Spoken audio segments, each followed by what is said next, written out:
বন্ধু-বান্ধৱীসকল স্বাগতম জনাইছোঁ তিৰিদিনছৰ উন্নতি ভিডিঅ'লৈ।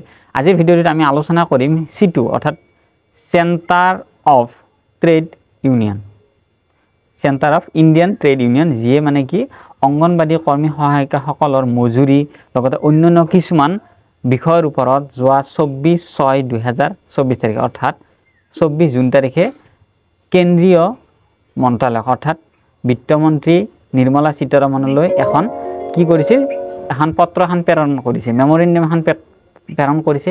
সেইখিনিত উল্লেখ আছে কিছু কিছু কথা, মই সকলোখিনি কথা আপোনালোকক বিৱৰি কেনে ক'ম।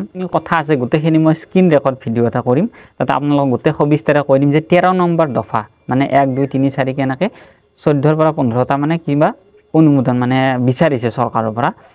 তো তাতে 13 নম্বৰ দফাটোত আপোনালোকে চাব, মই গোটেইখিনি ইংৰাজীত আছে, সেইখিনি অসমীয়াত মই ট্ৰেন্সলেট কৰি কেনে আপোনালোকক দেখুৱাই দিম। সেইখিনি চাব, স্ক্ৰীন ৰেকৰ্ড ভিডিঅ'টোত গোটেইখিনি আছে, মানে কেন্দ্ৰীয় মন্ত্ৰালয়ক সেইটো প্ৰেৰণ কৰা হৈছে।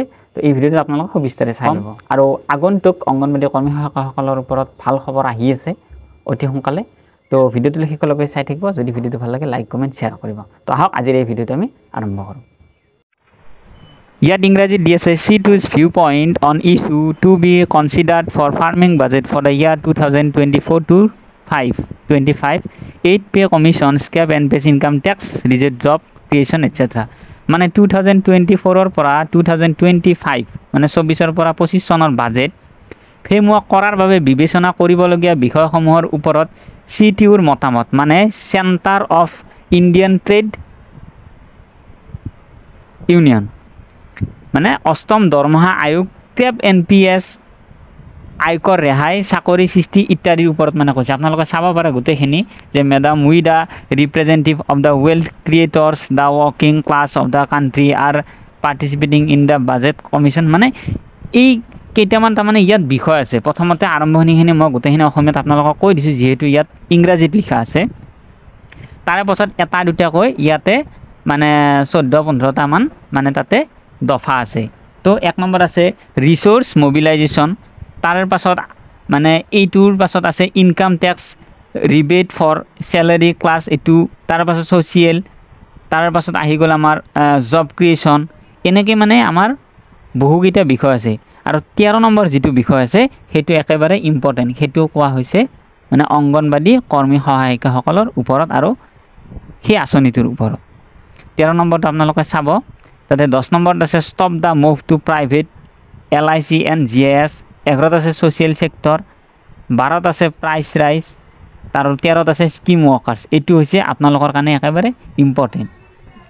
আৰু সেইটো দিয়া আছে স্কিম ৱৰ্কাৰ্ছ ফিজ, anganwadi, mid day meal, ASHA workers, block faculties, para teachers and other scheme workers should be regulate as worker with attain right of increase statutory minimum ৱেগেজ, social security and other benefits. মানে কথাটো হৈছে আঁচনিৰ শ্ৰমিক অৰ্থাৎ anganwadi, mid day মিল, আশাকৰ্মী, block সুবিধা প্ৰদানকাৰী আৰু তাৰ পাছত পেৰা শিক্ষক আৰু অন্যান্য আঁচনিৰ কৰ্মীসকলক ILCৰ মানে একমত পৰামৰ্শ অনুসৰি বৃদ্ধি কৰা যিটো বিধিগত ন্যূনতম মজুৰি আছে আৰু সামাজিক সুৰক্ষা আৰু পেঞ্চনকে ধৰি অন্যান্য সুবিধাসমূহৰ পৰিচাৰক অধিকাৰক থকা শ্ৰমিক হিচাপে নিয়মীয়াকৰণ কৰিব লাগে। মানে কি কৈছে, ICDS, MDSN, NHM আদিৰ দৰে মৌলিক সেৱা প্ৰদান কৰা সকলো কেন্দ্ৰীয় আঁচনিৰ বাবে আবণ্টন বৃদ্ধি কৰা। মানে এইটো যিটো মই ক'লোঁ মানে C2, এইটোৱে মানে অনুমোদনটো আগবঢ়াইছে চৰকাৰলৈ। পুষ্টি, স্বাস্থ্য আৰু শিক্ষাৰ মান সম্পন্ন সেৱাৰ লগতে সকলোকে বিশেষ অসংগঠিত খণ্ডৰ কৰ্মীসকলৰ বাবে শিশু যত্ন সেৱা নিশ্চিত কৰিবলৈ আঁচনিসমূহ শক্তিশালী কৰা, এইটো মানে চৰকাৰক প্ৰেৰণ কৰিছে মানে 13 নম্বৰ দফাটোত।